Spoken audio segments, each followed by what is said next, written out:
Shalom, damai sejahtera untuk umat Tuhan di mana saja Anda berada.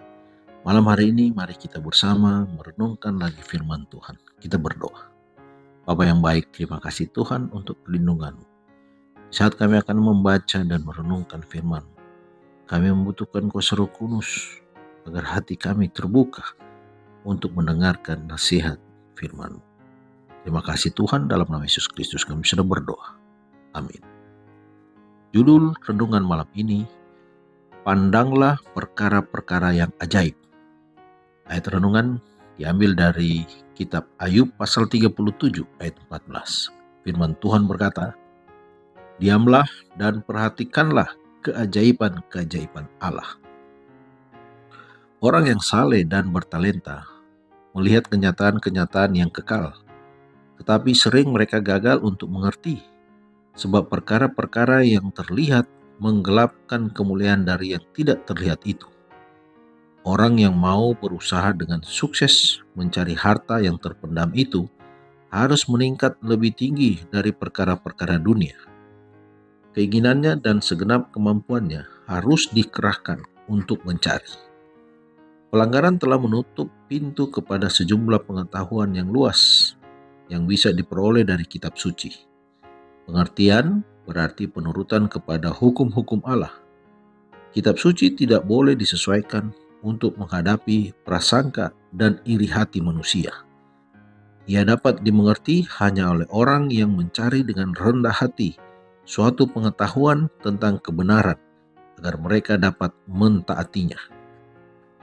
Adakah Anda bertanya, apakah yang aku perbuat supaya selamat?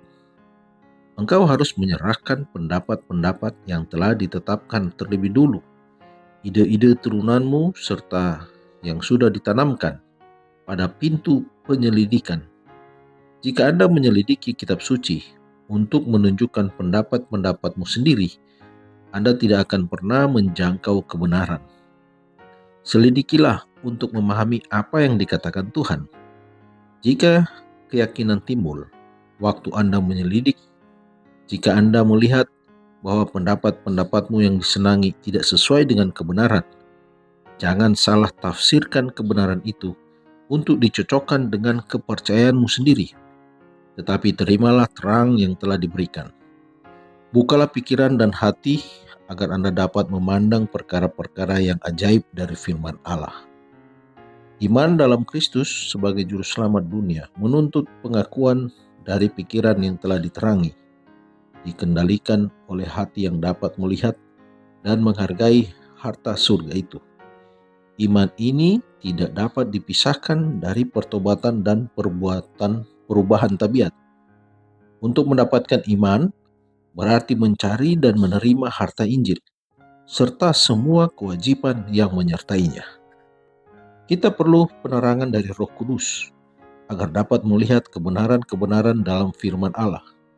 Perkara-perkara yang bagus dari dunia itu tidak kelihatan sampai matahari menyingkirkan kegelapan itu, membanjirinya dengan terangnya.